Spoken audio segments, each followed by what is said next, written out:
प्रोचितम भक्षण मांसाम वैष्णवम, जंगल के पशु पक्षी प्राणी के भोजन है। कि अगर इंसान की इच्छा हो मंत्रों द्वारा पवित्र करे, यानी वो गायत्री मंत्र पढ़े, ओम भूर्भुवस्सुवः तत्सवितुर्वरेण्यम मंत्र पढ़े, ज़िबा करे, खाए। मंत्रों द्वारा पवित्र करके जानवरों को खाया जा सकता है। किसमें लिखा है? मनुस्मृति में लिखा। एक हिंदू भाई थे, गुरुजी, वो आए आकर बोले कि मौलाना अब्दुल्ला एक बात बताइए, आपका जो कुरान है वो इंसान जानवरों को मारने की अनुमति देता है, जानवरों को मारने की, यानी आप लोग जो गाय बैल भैंस मांस खाते हैं ना, आपका कुरान इजाजत देता है, तो हम आपका कुरान कैसे पढ़ें?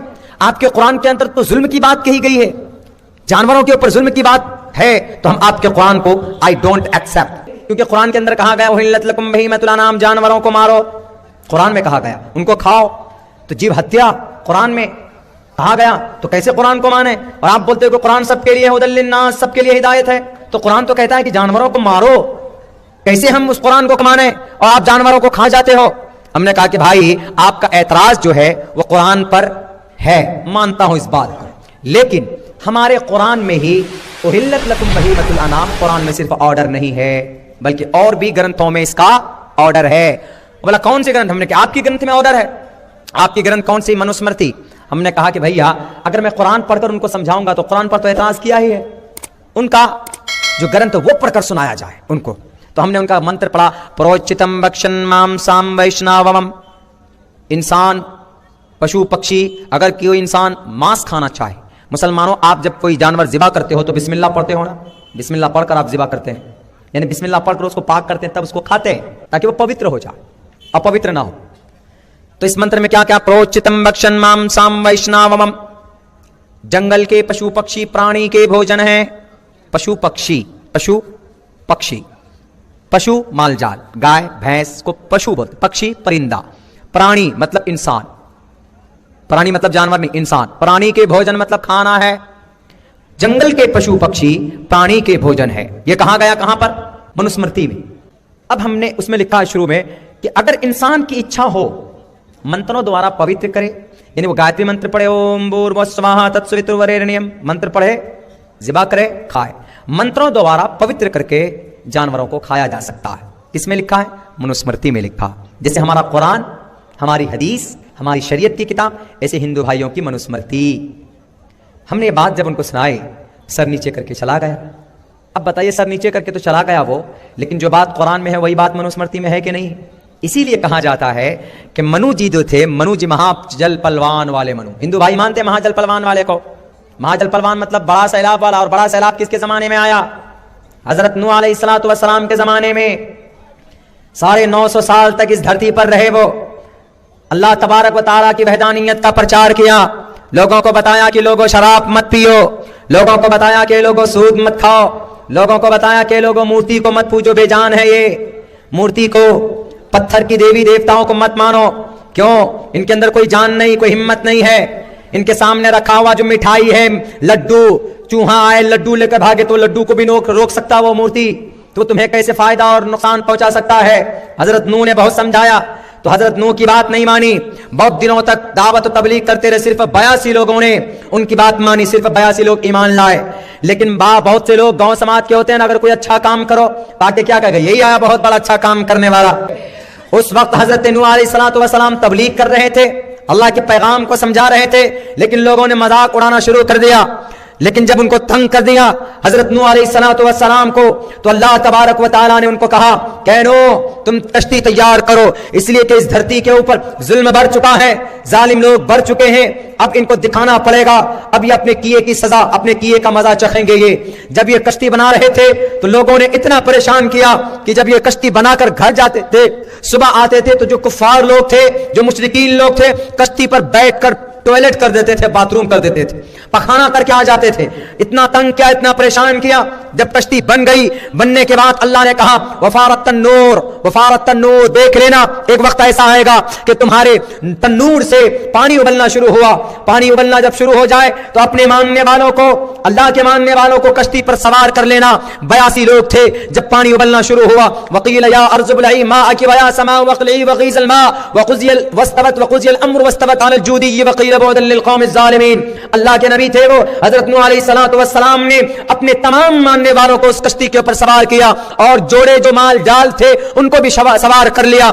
करने के बाद उनका जो बेटा था उन्होंने कहा कि अब्बा, हजरत नूह ने कहा कि बेटे आ जाओ वरना कोई बचाने वाला नहीं है। बेटे ने क्या कहा, अपना सगा बेटा क्या कहता है, अरे अब्बा जाओ आप, मैं पहाड़ पे चढ़ जाऊंगा, मैं तो पहाड़ मुझे बचा लेगा। हजरत नूह ने कहा कि बेटा आज अल्लाह के कहर गजब से कोई तुम्हें नहीं बचा सकता, किसी को नहीं बचा सकता। उन्होंने कहा मैं बच जाऊंगा। वो इतने में इतनी बात ही हो रही थी, इतनी जोर से लहर आया कि उनके बेटे को बहा कर लेकर चला गया। 6 महीने तक बारिश हुई थी, 6 महीने तक बारिश हुई, आसमान से भी पानी बरस रहा था और जमीन से भी पानी निकल रहा था। पूरी दुनिया को अल्लाह तबारक व तआला ने डुबो दिया, पूरी दुनिया डूब गई। सिर्फ वो कश्ती 6 महीने के बाद जूदी पहाड़ के ऊपर जाकर लगी। कहा जाता है वस्तवत अलल जूदी, जूदी पहाड़ मुल्क शाम के अंदर कहा जाता है कि वहीं पर यह पहाड़ है। वहां से फिर पूरी दुनिया के अंदर हाम, साम, याफिस, इनके 3 बेटे बच गए थे जो ईमानदार थे, जो मोमिन थे, उनसे वो नस्ल पूरी दुनिया के अंदर चली। लेकिन मेरे भाइयों वहीं से भटकी। जो हजरत नूह अलैहिस्सलातु वस्सलाम की वफात हो गई, वफात हो जाने के बाद उनके तीनों बेटों में, उनके तीनों बेटे अच्छे थे, उनके भी बेटे अच्छे थे, उनके भी बेटे अच्छे थे। तकरीबन 2-3 नस्ल तो चला अच्छा, लेकिन जब शैतान के पेट में गुदगुदी होने लगी कि किस तरीके से इनको बहकाया जाए, तो शैतान ने कहा कि अरे एक काम, इनको जानते हो, ये नूह थे, तुम्हारे लकड़ दादा थे, ये बड़े नेक थे, ये अल्लाह के वली थे, ये अल्लाह के रसूल थे, इसलिए काम करो, इनको कहीं तुम लोग भूल ना जाओ, इनकी बुत बना लो। इनका बुत बना लोगे तो याद रहेंगे, इनके सामने तुम अल्लाह से दुआ करना, लेकिन इनका वास्ता देके दुआ करना ताकि तुम्हारी दुआ पूरी हो जाए। तो उस वक्त शैतान देखिए कितना प्यारा मीठा रास्ता बता रहा। तो शैतान ने मीठा रास्ता बताया। उन्होंने कहा हम बनाएं कैसे, हमको तो नहीं जानते। शैतान ने कहा डोंट वरी, मैं बना देता हूं ना, मैं लाता हूं लंदन से बेहतरीन कारीगर। तो पत्थर को ढंग से तराशा गया, पत्थर को तराश कर उनके बाप दादाओं की मूर्तियां बनाई गई। उनके सामने खड़े होते थे, ए अल्लाह, ये जो तेरा नेक बंदा मेरा दादा, इनकी वास्ते से हमारा फना काम कर दे। ये बातें चल पड़ी, ये वास्ता देना शुरू हो गया, नेक बंदों का वास्ता देना शुरू हो गया। लेकिन जब इनकी नस्ल गुजरी, इनके लड़के परपोते वगैरह आए, तो वो जब देखते थे कि अरे ये इनके सामने खड़े होकर मांग रहे हैं, तो वो अल्लाह से मांगना भूल गए। वो ये सोच रहे थे बच्चे कि भाई इन्हीं से मांग रहे हैं, उन्हीं को मांगना शुरू कर दिया। तो तब से ये मूर्ति पूजा का चलन हो गया, तब से ही। और इन्हीं में से बास तबका वो हुआ कि जिनके बीच में जिनके अपने जो रसूल नबी आते थे उनकी तालीमात को भुला देते थे, और बास वो थे जो हक पर रहे, तो उनकी तालीमात आज तक जिंदी है।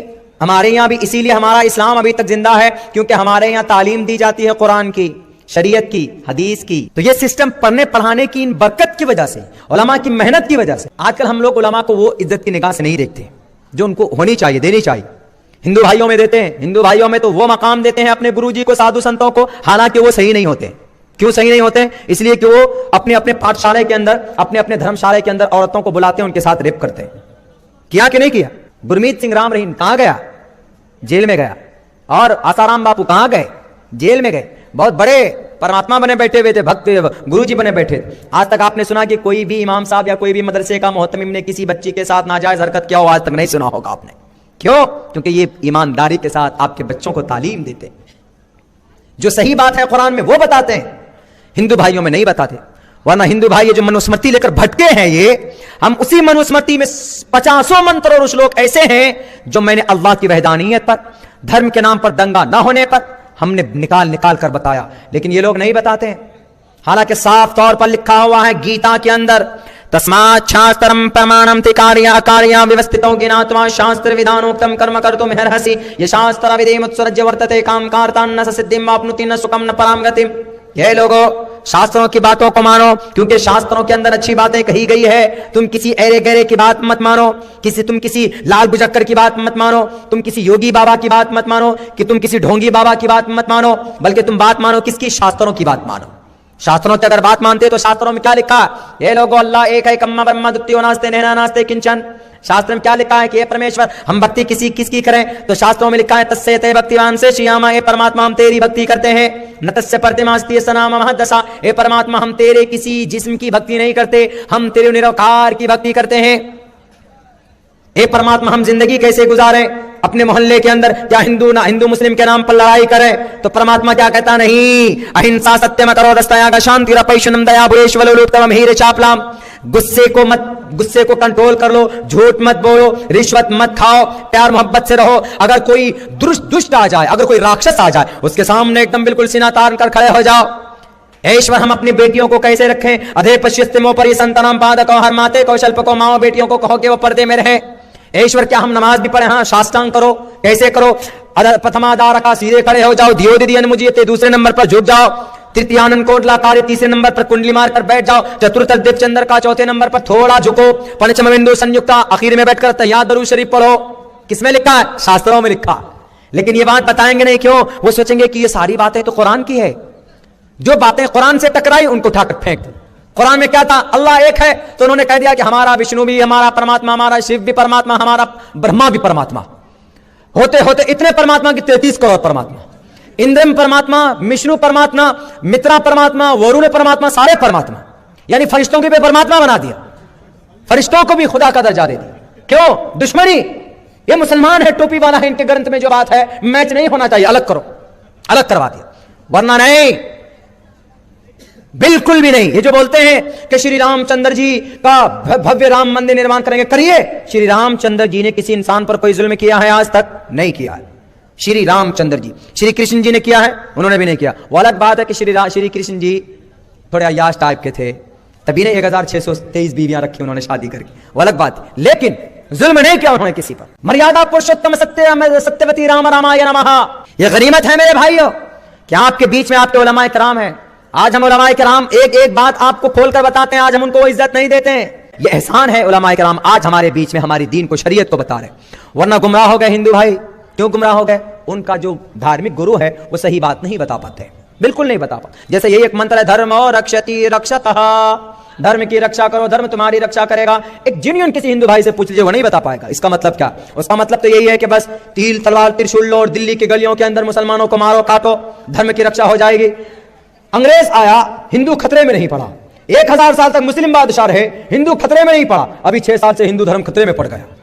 यह अफवाह है, 6 साल से हिंदू धर्म खतरे में पड़ गया। इतने जमाने से, औरंगजेब के जमाने, अकबर बादशाह के जमाने में हिंदू भाइयों को कोई छुआ तक नहीं, चुभोया तक नहीं, कोई कुछ नहीं किया। लेकिन आज क्या बोलते हैं? हिंदू धर्म खतरे में। अरे हिंदू धर्म खतरे में नहीं, असल में तुम्हारी कुर्सी खतरे में है नालायकों। तुम अपने कुर्सी बचाने के लोगों को बेवकूफ बना रहे हो। मेरे भाइयों, ये जो हमारे गुरु लोग हैं, इनका ईमानदार होना बहुत बहुत जरूरी। सिर्फ एक को मैं जानता हूं, शंकराचार्य जी, प्रमोद कृष्णमाचार्य जी, जिन्होंने साफ साफ लफ्जों के अंदर यह बात कही कि मोहम्मद ही अंतिम महर्षि हैं, मोहम्मद ही अंतिम गुरु हैं। और उन्होंने बताया साफ लफ्जों में, एश एशा इमाम है शतन निष्कान उदशतर जहां त्रिनिष्ठान ने वर्ताम सहस्त्रादश गौनमा। इस धरती के ऊपर जालिमों से इस धरती को पाक करने के लिए आएंगे कौन? जिनका नाम मोहम्मद होगा। और मोहम्मद आ चुके 1490 साल पहले, 1490 साल पहले उनका जन्म हो चुका। 22 अप्रैल 571 ईस्वी को मोहम्मद इस धरती पर आ चुके। औरत को हुकूक नहीं दिए जाते थे, मोहम्मद ने आकर कहा कि लोगों, औरत को इज्जत दो, ये तुम्हारी बेटी है, घर की रहमत है, यूज एंड थ्रू मत करो। आज तो जुबान पर है सिर्फ क्या? बेटी बचाओ बेटी पढ़ाओ। इस जमीन के ऊपर, इस हिंदुस्तान के अंदर एक बड़ी अक्सरियत हिंदू भाइयों की है। उनके लिए आप अल्लाह से दुआ करें कि अल्लाह उनको हिदायत दे, वरना वो बिल्कुल अंधभक्त बन चुके हैं। उनके गुरुजी जो कहें वो मान लें, एकदम मान लें।